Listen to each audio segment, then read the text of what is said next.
Пайгамбарыбыз Мухаммад саллаллаху алейхи вассалам айтат да, өзүн өзү кызматка сунуштагандарды колдобо болот дейт. Жулунгандарды, жулкунгандарды. Себеп ал убактылуу гана элдин колдоосуна ээ болот дагы, жараткандын колдоосунан ажырайт дейт. Ошондуктан биз канча акылыбыз бар, өзүбүздү өзүбүз эч качан сунуштабайбыз, өзүбүз эшик кагып кирбейбиз. Бирөөнү жулкулдатып жакасынан кармабайбыз, менин бул жерге коюшум керек, тиги жерге коюшум керек деп. Бирөөлөр менен соодалашпайбыз. Өзүбүздүн принцибибизде зыян тартсак дагы тура беребиз. Бүгүн түшүнбөсө эртең түшүнөт. Эртең түшүнбөсө бир айдан кийин түшүнөт. Ал биздин жоготуу эмес. Мүмкүн убактылуу биздин жоготуу болот. Бирок инсан катары, руханий баалуулук катарында ал жоготуу эмес. Бул сабыр. Бул сабыр. Сабыр. Аябай чоң сабырдуулук. Негизи бүгүнкү шайтан заманда сабырдуу инсандарды жакшы көрбөйт. Биз жараткандын буйругу менен, калдайган калың калктын колдоосу менен ошол элден ишеним алып, элдин мандаты менен гана киребиз.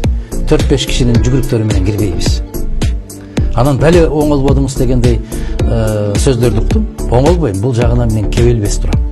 Себеп ар бир нерсе өзүнүн жолу менен, мыйзам менен болуш керек. Эсиңизде барбы? Троя деген керемет фильм бар. Ооба. Ахиллес менен Гектор экөө бири-бирин ушунчалык жек көрөт.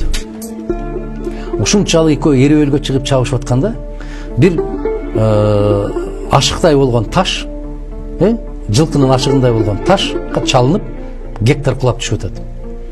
Ахиллес эмне деди? Тур. Менин даңкымды кандайдыр бир таш алып койгонун каалабайм деди. Керемет. Укмуш, караңызчы, не деген философия жатат. Кулап калгандан кийин секирип барып туруп эле тиги муздап салса да болот. Муздап салса болот, башын жана чапса болот. Жок. Тур дейт, тур. Сен тур, экөөбүздө бирдей шарт болсун. Кулап калган кишини өлтүрүп алып, мен атагымды чыгаргым келбейт. Анда менин атагым тиги ташка өтүп кетет дейт. Ошол сыяктуу эле. Бүгүнкү түзүлгөн кырдаалда менин ушул жерге жетишкендигимди кворум деген маселе жокко чыгарбаш керек деген бир жигиттик эр-азаматтык Ахиллес сыяктуу бир чечим кабыл алыш керек. Баягы Цезарьдын аялы ар кандай күмөндөн сыртта болуш керек деген сыяктуу эле. Бул бийлик. Бул улуу даражалуу бийлик. Андай жерге күмөндүү жол менен барып калдым деген сөз болбош керек да, кандай дейсиз? Мана ошол, эгерде Ахиллес Гекторду кайрадан тургузуп, кайрадан экөө эрелгө чыкпаса, 3000 жылдык тарыхы бар бул эпопея айтмакта, Гектор тиги ташка чалынбаганда Ахиллес утулмак деген сөз 3000 жыл. Тарых башкача жазылмак. Тарых башкача жазылмак. Ахиллес болуп калмак эмес. Ошондо кеп ошондо да. Бул тарыхта калам деген кишинин